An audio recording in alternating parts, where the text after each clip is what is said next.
ATM. ATM. Anong take mo sa DZMM?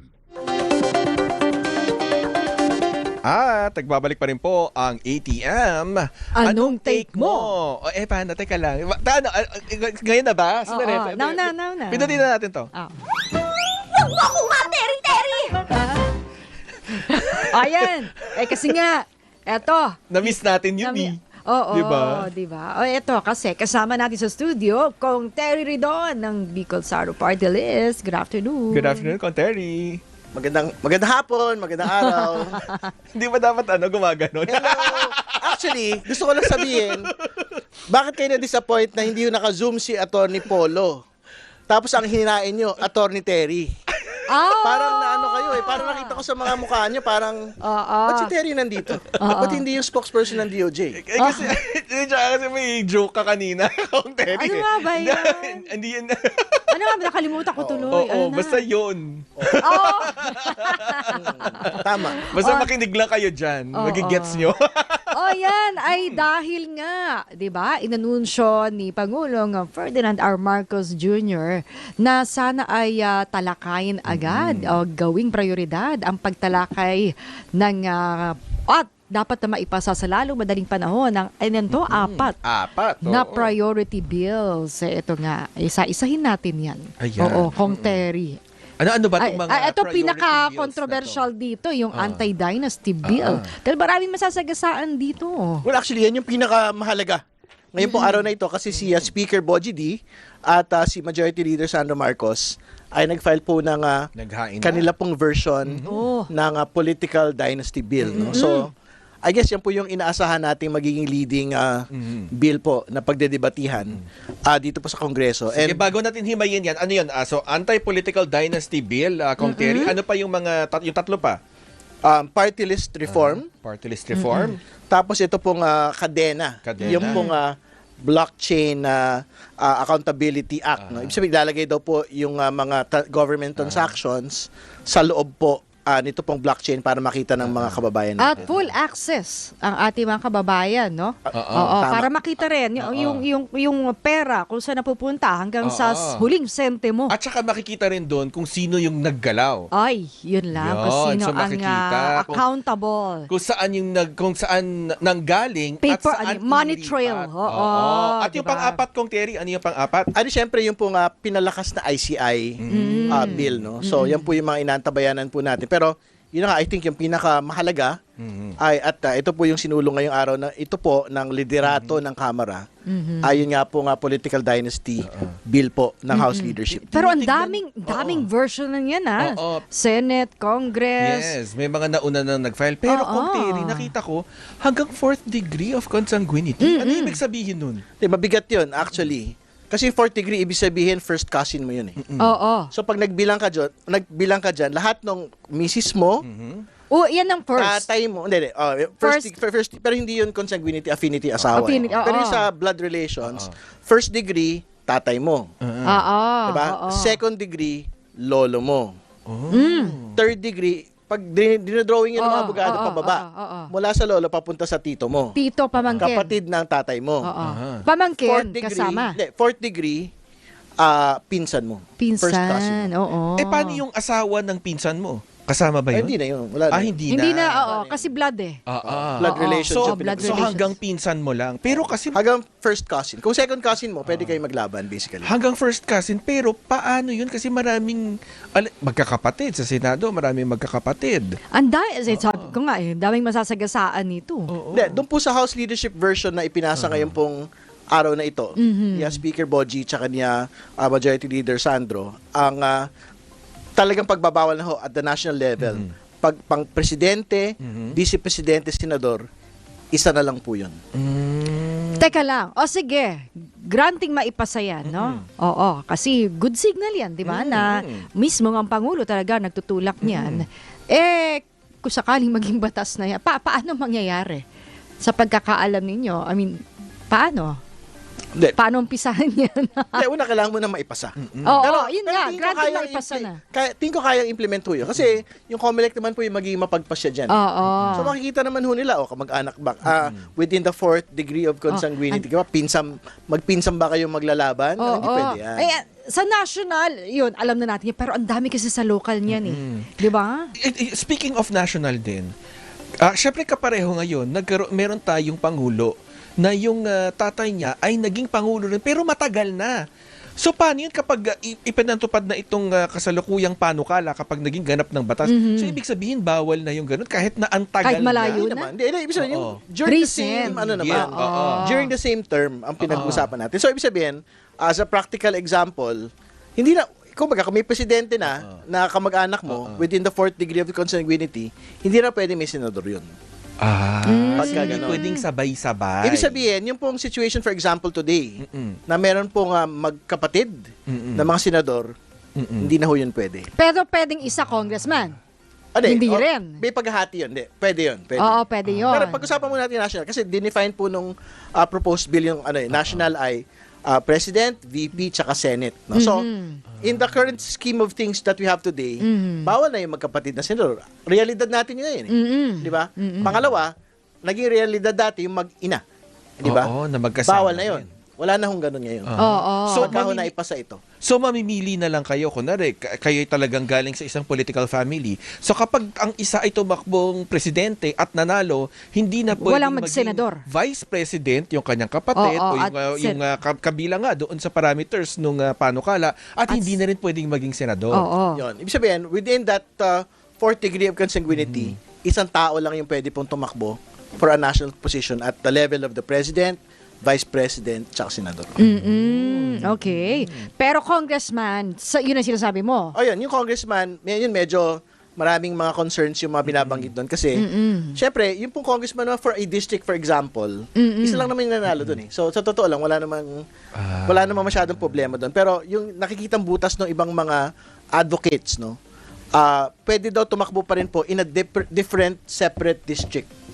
Yung pong kapatid mo, yung asawa mo. Yes. At realidad yun ngayon sa mga distrito po natin sa buong bansa.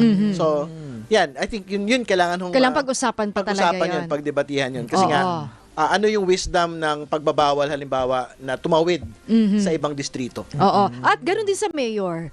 Yung iba nga ay tumitira pa sa ibang bayan. Para lang magkaroon ng, mag-residente siya doon. Tapos magkakapatid. Hindi, meron nga real example, lived experience, mag-asawa, magkaibang distrito. May Yun ganun, di ba? pa. Ayaw ko nang Bayan. sabihin kung sino. Oo. Pero, di ba, mag-asawa sila pero magkaibang distrito. Ayun na nga. At saka meron pa yung mayor, yung vice mayor, mag-asawa. Di ba? May ganun. Or anak. Pwede rin yun. Mamaya, local na yun eh. Local. Yung sa Congress muna, yun yung actual concerns ng mga iba. Oo. At siyempre, yung party list nominees, at I guess dapat doon ma-resolve yun doon sa party list reform. Pag-usapan na natin at the future time kasi wala pa yung House leadership version. Yes. Kasi yun din, halimbawa, may nakaupo na sa distrito, na kamag-anak mo, ibig sabihin, pwede pa rin tumakbo na party list nominee Sa yung iba. asawa mo or yung mga kamag-anak mo within the 4th degree. So yun, real concern yun. Pagdedebatihan po yung bagay na yun. Pero yung po nga sa local naman, yan din. Pagka city government, provincial, yan. Kung provincial government, for example, hindi na pwedeng may tumatakbong gobernador Sa tapos isang probinsya. vice governor. Or mayor. Di ba, isang probinsya lang kayo eh. As in yung provincial government pa muna. Governor, vice governor, tsaka bukal. Yung provincial board member. Ibig sabihin, mula na lang sa isang pamilya yung pwede ron.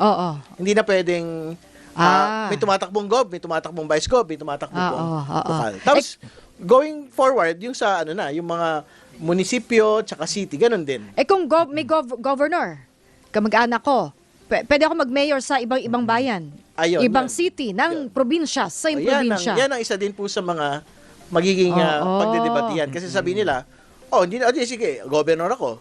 Pero yung kapatid ko ba, misis ko, pwedeng tumakbong City mayor. doon sa probinsya lang. Di ba? Tapos, si municipal mayor doon sa kabilang town, yung kapatid ko naman. Ang sagot doon, in that particular bill, pwede po. Pwede. So yan, magiging debate po yan. Debate din. Well, since iwan na muna natin yan kasi nga dahil nga ano pa naman siya, panukala. So ito'y tatalakayin pa sa Pero komite. tingin ko mas magiging yung balitaktakan dyan matindi. Ang tanong naman ngayon, Kong Terry, kasi parang yung iba tinatanong, bakit priority bills? Ba't hindi i-certify as urgent? Ano pong pananaw Lalo yung ninyo doon? lalo yung sa sa ICI. Oh, oo. ICI. Kasi, di ba nga, posibleng itiklop na itong ICI in the next 2 months. Na-explain ko yung context bakit mayroon pong ganun pong concern. Ang pakiramdam ng iba, hindi, dapat sinertify as urgent kung talagang sincero po yung gobyerno sa bagay nila. Pero ang totoo, pagka ho sinabi at the highest level na priority bills po ito, even yung previous priority bill, sinabi ng Pangulo, sinabi ng Senado at Kongreso, nagiging batas ho yun eh. Sa totoo lang, yung certification as urgent naman po ay may mga nasiskip lang pong ilang mga araw yung for second 3-day reading, rule. tsaka yung 3-day rule, yung second reading yung third reading. Pero ang mas mahalaga po talaga, i-determine ng LEDAC, yung Legislative Executive Council, na ito mahalaga sa amin to, kailangan maipasa to. So, kumbaga, talagang we will hold the President and Congress and the Senate to that commitment on the 4 bills. Kaya mahalaga po yung declaration actually na priority bills po ito. So, ibig sabihin, wag nating pagbanggain yung priority versus urgency. Ayun. Wag muna na rin pakakawalan tong si Kong Terry Oo. dahil na Diyan marami ka pa lang. tayong itatanong sa kanya. Pero ito ipasok na rin natin dahil nga kasama na rin natin via Zoom si Ginoong Ronald Llamas. At ito marami din tayong tatanong dito. Magandang hapon po, Sir Ronald. Magandang hapon, Maan, Sandro, Kong Terry. Ba't nyo pa ako inimbitahan nandiyan si Kong Terry. Para mas gumulo. Oo, para mas marami, mas maingay tayo. Oo. Teka muna, Parang pasalamat reunion. siya. Hindi ko siya naririnig.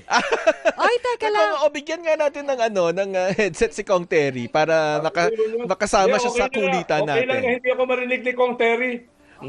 Oo, sinabi naman daw niya, pogi kayo, Kong Terry. So, Ayoko sumali sa away mo, ha? Huwag mo akong idamay dyan. oo nga. Wala ako inaaway. Kayo yung Ayan. inaaway, Sir Ronald. Tama din naman yun. O yan, bibigyan na ng earphones si Kong Terry. Agree naman ako sa halos lahat ng sinabi niya. Pangit ako, hindi ako graduate, grabe hindi ako naman. political analyst, etc. Okay na yun. Tsaka parang di naman kayo apektado, nakakangiti nga kayo. Hindi, durog na durog nga yung aking kwan eh. Nade-depress na nga ako eh. Parang hindi naman halata ko Sir Ronald. Sige, tanungin na muna natin Maan. Do the honors. Ano bang gusto mong itanong kay Ang Sir dami. Ronald? Anong gusto nyo umpisahan muna? Sa dami nito. Ayun, pugante na si Zaldico. Ayan. Umpisahan natin doon. Well, wala tayong extradition treaty sa Portugal. Pero yung Interpol naman may relasyon sa Portuguese government. So pwedeng doon yung level ng coordination. Ikalawa, katulad nung nangyari kay Tebes sa East Timor, wala rin tayong extradition treaty pero nakiusap yung ating gobyerno at pinagbigyan naman tayo ng kanilang gobyerno. So maraming paraan. Maraming paraan. Kaya yung pag-suspend o pag-cancel ng passport niya ay initial step lang. Kung gusto talaga siyang kunin, tingin ko ay maraming paraan para siya ay kunin. Ano pang inaasahan natin in the coming days? Kasi parang nakita ko yung mga interview nyo sa ibang mga media organizations. Parang meron kayo binabanggit na abangan, Sir Ronald. Well, mukhang malapit-lapit na. Hindi naman in relation dito sa testimony ni Madriaga. Mukhang malapit-lapit na pabuksan yung mga bank accounts ni Sara in relation do sa investigasyon ng kanyang SALN at saka iba pang mga kaso na isasampa sa ombudsman. So kung meron mga isasampang kaso in relation kay Vice President Sara, etc., halimbawa sa SALN, ay medyo obligado ang ombudsman na mag-request sa AMLA at yung AMLA mag-request sa mga bangko na buksan yung mga bank accounts ni Vice President Sara. At siguro doon makikita natin kung totoo ba yung mga sinasabi halimbawa ni Senator Trillanes at ngayon si Madriaga na meron siyang mga relasyon sa mga sindikato na drug lords at saka mga pogo lords, etc., na nagbibigay sa kanya ng pera at sa kanyang mga kapatid at kamag-anak. So, pwedeng masettle na yan once and for all. Dapat kasi isisettle yan sa Supreme Court eh. Sa Supreme Court, sa Senado eh. As a trial, as an impeachment trial court. Hindi nangyari. Pero ngayon, pwede pa rin gawin yan sa pamamagitan ng ombudsman. No? So, hindi ako magugulat. Yun lang naman sinasabi ko. Hindi ako magugulat kung yan ay mangyayari na soon. Mukhang hindi pa ngayon kasi alas 5 na, so wala nang ombudsman. So maaaring bukas to, Sir Ronald. Di natin alam dahil magpapasko eh. Kayo ba? Di ba kayo tumitigil sa politika pag Pasko? Kami ni Kong Terry hindi tumitigil eh. Ang dami kasi natatakot, Sir Ronald, kaya pag tahimik. Oo. 'Di ba? Parang kabado ka eh. Parang may mangyayari. Pero wala raw Pasko-Pasko. Aha. Oo. Hindi, ako may Pasko ako. Wag mo ako idamay. Ah. Meron akong Pasko. Sana all. Sana all. Pwedeng magbakasyon. Ng 2 halos months. na 2 months. Hindi, wala pala kaming Pasko kasi hanggang 23 pala kami sa Pero Kongreso. kayo. Hindi, tsaka pwede. Pero sa iba, Oo nga, may kung Terry, Pasko. ikaw pwede ka rin eh. Hingi ka lang Pwede ng ka rin travel naman authority kay magbakasyon speaker, eh. 2 Oo. buwan, 17 countries. 2 months. Oo. Ay, hindi, iba yung topic yun. Wag natin pag-usapan yun. Kamusta yun ng araw-araw?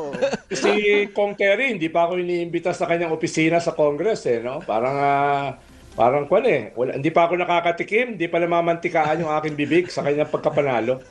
Ang gusto ko lang sabihin, pwede ka umubo dun. Hindi, pero Sir Ronald, balikan lang natin yung sinasabi mo nga na posibleng may ihain na reklamo sa ombudsman. Kaugnay nga na maaring maging dahilan din para sa AMLAC na silipin yung mga bank accounts ni Vice President Sara Duterte. Sa tingin niyo po ba ito rin yung pwedeng maging mitsa ng impeachment, na panibagong impeachment laban sa pangalawang Pangulo? Posible. Although yung impeachment ay hindi ganun kadali ngayon. Dahil sa ginawang mga kondisyones ni Marvic Leonen nung nagdesisyon siya tungkol sa impeachment. At yung 13 na Supreme Court Justices. At dahil wala pa silang sagot do sa motion for reconsideration, ay hindi pa ganun kalinaw kung ano ba talagang status. Pero for now, dahil wala pang MR, ang magiging status dyan yung decision ng Supreme Court. So hindi ganun kadali ang impeachment ngayon. Pero pwedeng mag-file. Ang sinasabi ko lang, Zandro, pwedeng may ibang pamamaraan para buksan yung kanyang bank accounts. Hindi siya matatanggal sa posisyon as Vice President dahil impeachable siya, pero pwedeng makita kung totoo ba itong mga sinasabi ng mga kritiko niya, including Senator Trillanes, ngayon itong latest si Madriaga, na talagang tumatanggap siya ng pera dito sa mga drug lords at saka pogo lords at iba-iba pang lords. So ibig sabihin, Sir Ronald, dahil nga ito rin yung naging laman, kung hindi ako nagkakamali, ito rin yung naging laman ng yung desisyon ng Korte Suprema dahil daw hindi dumaan sa ombudsman. So maaaring sa pagkakataong ito ay dadaan na sa ombudsman at doon magsisimula. Pero sabi nyo nga, pwedeng hindi rin ito mauwi sa impeachment dahil pwedeng buksan na lang muna yung mga bank accounts ng pangalawang Pangulo. Yes, dahil medyo komplikado pa kasi ngayon yung impeachment eh. Pero so far, itong mga lumalabas na initial indicative evidence na sinasabi ni Madriaga, parang hindi naman siya malayo dun sa ginawa ng Kongreso na report dun sa Quadcom. At hindi rin siya malayo dun sa initial testimony ni Senator Trillanes nung iniimbestigahan niya itong mga pumasok na mga drugs nung panahon ni President Duterte. So far ay kailangan pang i-background check talaga ito si Madriaga, pero yung iba niyang sinasabi ay parang nagko-corroborate dun sa ibang lumabas dun sa Quadcom. Wala pa si Kong Terry noon nung nangyari yung Quadcom. No? Pero ayun, alam niya naman niya kung ano yung mga resulta noon. Pero Kong Terry, since nandito na rin kayo, hindi po ba parang medyo delikado rin kung puro kay Madriaga lang tatakbo kung ano man reklamo ito dahil ang isang witness o isang pwedeng isinasangkot pwedeng bumalik magpalit ng kanyang nilalaman o kanyang affidavit. Yun na nga. So, ibig sabihin, everything will have to be taken with a grain of salt. No? Anyway, wala pa namang House resolution relating to this. No? So, antayin na lang ho natin kung meron magka-file. Pero lahat yan nasa social media pa rin at this point. No? So, I guess kailangan pa hong antabayanan pa yung pong mga susunod na mga developments. Tulad ng sinabi ko, Sandro, parang indicative pa lang siya. Hindi pa talaga siya katibayan. Aha. Pero Aha. so far, parang consistent siya sa mga sinasabi ni Las Cañas, consistent siya sa sinasabi ng Quadcom, sinasabi ni Senator Trillanes, etc. Parang ngayon. Pero hindi pa siya ebidensya. Aha. Hindi pa Pero Sir Ronald at Kong Terry at Maan, ito'y kay VP Sara pa lang. Parang itong si Congressman Paulo Duterte meron din. Paano yun? Parang are you saying na at meron ding ICC si dating Pangulong Rodrigo Duterte. So parang Buong pamilya. are the Dutertes parang being pushed to the wall?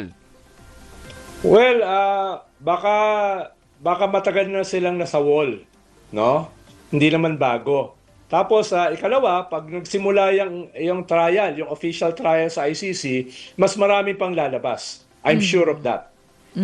Marami kasi, siguro 98% ng ebidensya, 99%, laban dito sa mga Duterte sa ICC ay hindi pa lumalabas. Ang lumalabas lang yung mga panimula para sagutin yung request nila for interim release, no? Pero pag nagsimula na yung trial ng mas formal, sigurado ko, no, maraming lalabas na ebidensya. Mukhang ito yung mga pasabog sa pagpasok ng 2026. Oo, Sir Ronald. Yes. Ito Maliban yung mga... pa sa baka may madagdag pa kay Bato na ay, isa pa i-issue yun. ng international warrant. Baka hindi lang si Bato. Sino ba yan, Sir Ronald? Sir Ronald, Nagbilang. Bakit nawala yung mic? Nawala yung mic hindi bigla. gumaganon siya. So, Nagbibilang. two words? Two words? Charade siya, charade. Charade. Charades. Sige, kaya yan. Hulaan na. Sige nga, sige nga. Tatlo kami ditong huhula, Sir Ronald. Ano pang clue?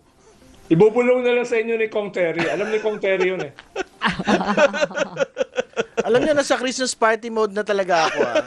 Huwag niyo akong ginugulo-gulo dyan sa mga politika niyo. Oy, Kong Terry, okay sa akin ng cheesecake. Okay na sa akin ng Uy, cheesecake. Oo. regalo. Yung ba yung burnt bask? 700 pesos lang yon. 700 pesos. So. Ang inaalala ko lang po ngayon kasi matatapos naman na yung programa, exchange gift, mga ganun. Oo. Secret Blue Santa. Butas na ba yung bulsa nyo, Sir Chris Ronald? Kringle, oo. Hindi nyo na ako kinakailangan bigyan ng UA. Ah, Well, speaking of UA, bukas po yung Bicameral Conference Committee.